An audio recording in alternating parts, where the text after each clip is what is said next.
নমস্কার দর্শক বন্ধু, আশা করি সবাই ভালো আছেন। জ্যোতিষ সাবজেক্টটা অগাধ সমুদ্র, বৃহত্তম শাস্ত্র। এই যে কুণ্ডলী বিচার, হস্তরেখা বিচার, তার সাথে বাস্তব, এগুলো আগে ছিল, এখনো আছে। আগে ছিল রাজাদের বাড়ি, গৃহবন্দী হয়ে থাকতো। এখন মিডিয়ার যুগে সবার কাছে আসছে। নিজেদের সম্পর্কে নিজেরাই জানুন, সন্তানদের জানুন। আজ আপনার সন্তানের সেই রেখা নেই, কাল আসতেই পারে। রেখা পরিবর্তন হয়। যেমন প্রতি বছর গ্রহদের সঞ্চার হয়, হস্তরেখাও বাৎসরিক পরিবর্তন হয়, সমস্ত অন্তরও চেঞ্জ হয়। নিজেদের হাত থেকে মিলান। প্রতিটা ভিডিও লাস্ট পর্যন্ত দেখলে মিলাতে পারবেন। একটা ভিডিও না মিলে পরে ভিডিও দেখুন। লাইক, শেয়ার, কমেন্ট, সাবস্ক্রাইব করুন। প্রতিটা ভিডিও আপনার কাছে পৌঁছে যাবে। খারাপ হলে তার যে গ্রহ ডিস্টার্ব, তার প্রতিকার বলে দেবো। যে মনি ঋষিরা আমাদের জীবন সৃষ্টি করে গেছে, গ্রহ আমরা বাস করছি, সেই প্রভাব আমাদের পড়বে।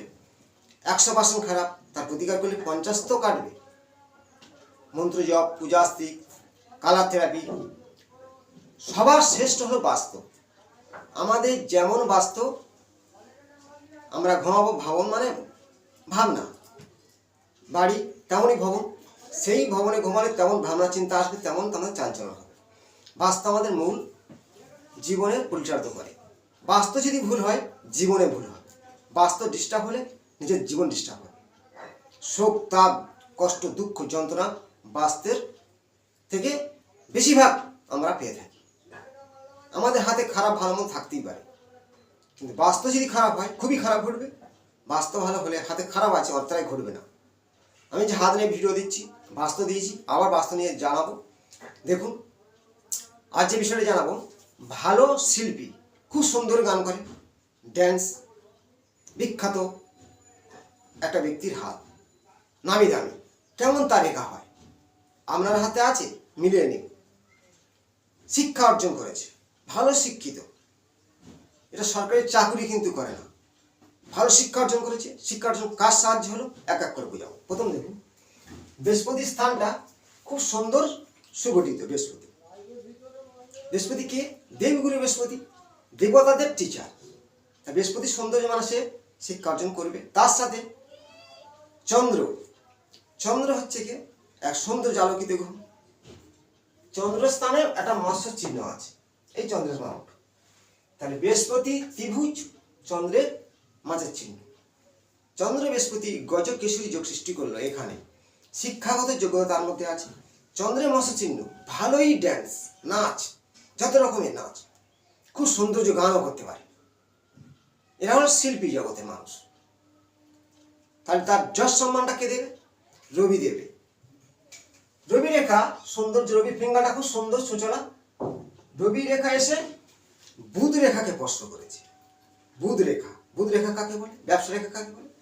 এটা হলো ব্যবসা রেখা বলা হয়, বুধ রেখা বলা হয়। তার রবি রেখা এসে সুন্দরভাবে বুধ রেখাকে স্পর্শ করেছে। রবি বুধ বুধায়িত্ব যোগ হলো।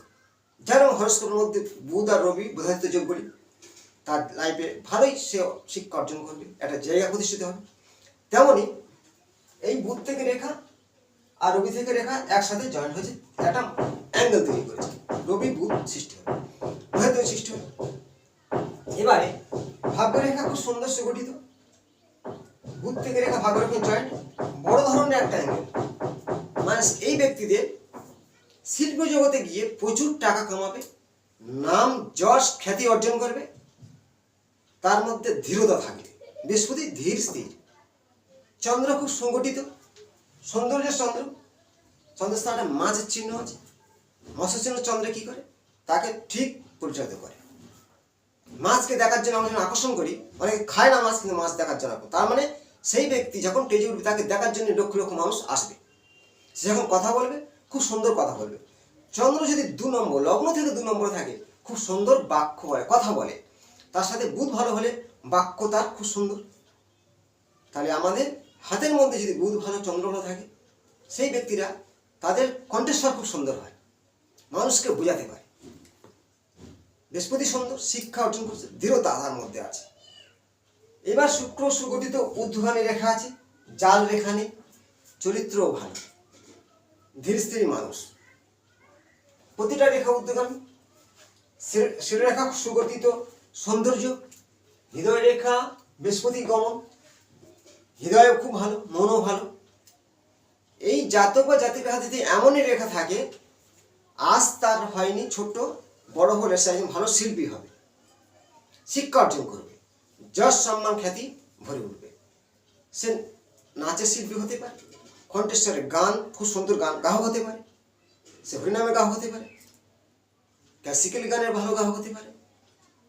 তার সাথে বলি, যদি এইগুলো সব থাকে, মার্শাল রেখা খুব সুন্দর, বুদ্ধগামী, শুক্রস্থান ভালো, বৃহস্পতি সুগঠিত, রবি সুগঠিত, চন্দ্র ভালো, বুধ ভালো, এই ব্যক্তি যদি সবকটা ভালো থাকে, এরা কিন্তু আবার আরও একটা তার মধ্যে গুণ থাকে। কি গুণ? এরা যেমন যশ সম্মান খ্যাতি অর্জন করলো, নাচ গান বা শিল্পী হয়ে শিক্ষা অর্জন করেছে, দৃঢ়তা আছে, সব আছে, প্রচুর টাকাও থাকবে, দেখার জন্য মানুষ আস্তায় লাইন দিয়ে থাকবে। যেমন অনেক আর্টিস্টরা আজ অনেকে দেখে, কিন্তু সে আর্টিস্টের মধ্যে আবার কিছু নেগেটিভ চিহ্ন থাকে, তার জন্য তার কিছু ব্যাগে, এই যেমন অনেকে রাজনীতি করছে, একদল ভালো বলছে, একদল খারাপ বলছে, কিন্তু এরা রাজনীতি পথে যায় না। এই ব্যক্তিরা রাজনীতি পথে যায়, এরা গুণ আছে, এরা নিজেদের ব্যক্তিগতভাবে একটা আস্থায় থাকে, শিল্পী, আমি শিল্পী, এদের মধ্যে এই গুণটা থাকে। এদের জীবনে এই যে আয়ুর্রেখাটা পরস্পর খুব সুন্দর সুগঠিত, যদি এদের প্রতিটা মানুষের মৃত্যু হয়, যে কোনো টাইমে হয়, এরকম কোনো ব্যাপার নয়। আয়ুর্রেখার উপরে যে বয়সে কিছু রেখা থাকে এইভাবে কাটা, মার্শাল রেখা তাকে গার্ড করে দিচ্ছে। কিন্তু এই যে জব চিহ্ন, এই জব চিহ্ন আয়ুর্রেখা শেষভাবে প্রত্যেকের আছে। যত বড় জব চিহ্ন থাকবে, ততটাই তার কষ্টে মৃত্যু হবে। এটা নিয়ম, বাস্তবে সবার ক্ষেত্রে বলতেছি। আয়ুর্রেখার নিচে ছোট জব চিহ্ন প্রত্যেকের আছে, বড় জব চিহ্ন কম বেশি করে আছে। যত বড় জব চিহ্ন তত কষ্টের, তেমন প্রত্যেকের তেমনই ভাবে মৃত্যু হয়। জব চিহ্ন আয়ুর্রেখায় কষ্টদায়ক, কষ্টে মৃত্যুবরণ করা হয়, সেটা নিয়ে বোঝালাম। আমার এই ভিডিওটা দেখে নিজেদের হাত মিলান, অপরকে Milan, like share comment subscribe করুন। পরবর্তী অংশে আবার আমি আসবো। ভালো থাকুন।